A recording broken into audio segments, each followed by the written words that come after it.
Hey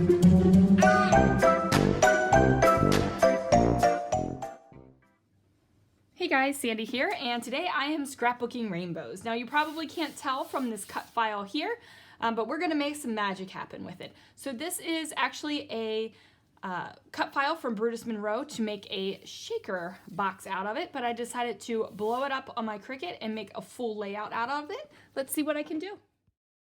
Now, as you can see, I am starting off with some Sparkle Aqua Pigments, and these pigments are super awesome. They have lots of sparkle inside of them, and I'm just showing you how I get the sparkle at the bottom to kind of get throughout the entire pigment. So what I do is I twist off the top, squeeze the little dropper top a whole bunch, and then I twist back on the top and give it a shake. And that allows the sparkle to go all the way through the pigment instead of just on the bottom. It does settle, so you just want to make sure that you are giving it enough agitation to get that sparkle throughout the entire pigment here. So as you can see, I laid out my pigment in just a plastic paint palette, and I am kind of going around in a funky shaped circle just to get paint color all the way around the page. Now, I am definitely not an artist. As you can see, I just kind of go and have fun with it until I like what I have down on my paper. And I think that's what you have to do. You really have to experiment with different mediums and figure out what you like and figure out what is a good technique for you. And what is a good technique for me might not necessarily be the best one for you. Like, as you can see, I am treating this brush really, really badly. It was not an expensive brush. It's almost like a makeup blush brush. That is what it reminds me of. It actually looks very similar to the brush that I use to put bronzer on my face. So, yeah. But it's not an expensive brush. It's not a fancy brush, so I don't mind doing what I'm doing right in here, and like basically bristling out the brush. And what I am doing is just building up layers of the colors over top of each other. So as you can see, the orange has gone on a couple times, the red has gone on a couple times, and then I'm just kind of mixing them together. I'm filling half of my brush with the red, half the other side of the brush with the orange, and then I'm just going to go ahead and put that down. And what that does is it deepens the color of the aqua pigment. So it's not just the one flat layer of color. The aqua pigments kind of build up over time, so you can see like the different levels. So you can see the lighter color yellow and the darker color yellow because I've built the color up on top of it. Now, I didn't use gesso or anything like that. It was just a plain white piece of cardstock. So I set that off to the side to dry, and then I decided to work on my cut file. So this is the Smile shaker cut file, and you can get this in the Brutus Monroe store. Now, this cut file is awesome. The great thing about cut files, you guys, is you can manipulate them to any size you want. So if you wanted to do this as something small, maybe as a title element or as a greeting on a card, you could totally do that. Or you could go like I did and blow it up so that it fills your 12 by 12 cutting mat and make it go that way. Now, the only thing I'm doing right now is taking my Botanical Banner stamp set. It is my absolute favorite Brutus Monroe stamp set, and just stamping on top of it with the clear embossing ink. And now I am using the ultrafine embossing powder in Raven to just sprinkle over top of the flowers. Now, this cutting mat, you guys, was almost on its last leg. It did not have a lot of sticky. It was starting to kind of like come apart. There were patches of it that didn't have any sticky whatsoever. So I was okay with doing my embossing right on top of the mat. However, if you want to make your mat last, don't do that right on top of the mat. You guys, don't pour your powder on the mat because it will stick to the sticky part of the mat. Now I am just going to go ahead and heat up my embossing on top of this bad boy. And as you can see, I was not careful when I removed my cut file, and I actually tore it. Now this is something you can do quite easily with any cut file. You just really have to kind of be careful with what you're doing, and I wasn't. I wanted to get that bad boy off of there because embossing is one of my absolute favorite things to do. It is magic, you guys. Embossing is magic. To sit there and see powder turn into this smooth meltiness, like I just really, really love it. It's magic, and I get to make that magic happen every time I emboss. So that is super fun. Now I'm just going to clean off my work surface really quick with a duster right there.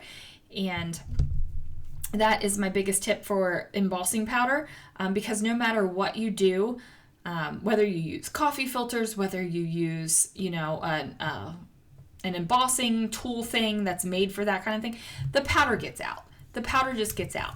So a little duster like that works so good, so good. So I'm laying this down on top of my rainbow background that I created, and I'm making the word kind of go up a little bit, like it's leaning up just ever so slightly, and that was on purpose because of the photo that I'm fitting down here. Now this is a photo of my daughter with her high school diploma. She graduated this past December. She did graduate a semester early. And the only thing I did with this photo was mat it on some black cardstock, and then I matted it on a rainbow piece of paper from the Bold Rainbow paper pad. I thought that that was completely appropriate to do since I am scrapbooking rainbows right now. Now, I was going to use Smile as a part of my title, and my letters that I'm pulling out right now, I was going to spell out Be Happy And, so the title could be Happy and Smile. Now, however, I end up not using the word and, I just end up using Be Happy. And this is my favorite alphabet stamp set from Brutus Monroe. It is the bold alphabet in lowercase. It comes with the outline and fill. Now there is also an uppercase alphabet with the outline and fill as well. And I just really like the font of it. I think that, you can partner it up with some fancier things. You can kind of just keep it casual. It's like that. I'm starting to talk like it's an article of clothing, but it really does work. It's really a versatile stamp set. So I just went ahead and embossed that up. Now I grab a very thin paintbrush, very thin bristled paintbrush. And these are actually paintbrushes from ceramics. So my grandmother used to own a ceramic shop, and a lot of my brushes are her old brushes that she had handed down to me. Now I am dipping directly into my aqua pigment and just painting inside of that embossed area of the letters here. And I am basically filling out these letters with orange, and then I'm also going to pull in the yellow color and fill in the P and the Y, and then I'm going to go back into the orange a little bit and just give it a tad bit of shading, because I want my letters to kind of feel the same way. I want them to kind of blend into the background, but I still want you to be able to see them. So the color of them is going to be able to blend a little bit better into the background, but that black embossed part of the letter that I did, that's going to give it that little bit of pop that it needs, so that it is really just kind of like there. I hope that makes sense. It makes sense in my mind, so I hope it makes sense as I'm saying it to you guys. So I just keep touching into my aqua pigments, and I am not cleaning the brush between going through each one. Now I am okay with that. I am definitely have the potential to contaminate the red and the orange together. But like I said, I'm okay with it. I don't think that tiny little bit of pigment on my brush is going to ruin it. And if it does, then that's my own fault. So if you want to be super careful, get yourself some clean water and rinse out your brush in between each time. Now I take my black pen and I just do a sketchy border around the outside, just to give it a little bit of definition. I didn't really want to mat the whole thing on black cardstock, but I wanted something there to like define that outer space. Now, these are the roses from the Botanical Banners stamp set. Like I said, you guys, my favorite stamp set ever from Brutus Monroe. And I am going to go ahead and use my Aqua Pigments and color them. This time I am going to go ahead and clean off my brush, and I do it in the lazy way. So this is a really thin brush again, and instead of having a clean dish of water, I'm just spraying it off with my sprayer into a paper towel. It's the lazy way, guys, but it works. I still go and clean off the brush afterwards, like a truly cleaning off the brush, but right now this just works. So what I'm doing is the same thing I did with the letters. I'm going to paint variations of colors over top of the flower that matches the background. And I did that in 3 different colors. So I did the blue down here. I also did that red through the purple over on the left-hand side. And then I also did some yellow and orange right here. Now I did paint in my leaves with the creamy light green aqua pigment. So I wanted the green to be a little bit different than the green that I had in the background. I wanted something there that was just a little bit different. And doing it that way definitely did that. Now those little leaves that I trimmed off the edge that were hanging off the edge from the purple red flowers, I just tucked them underneath the blue flower just to give it a little bit more oomph down there.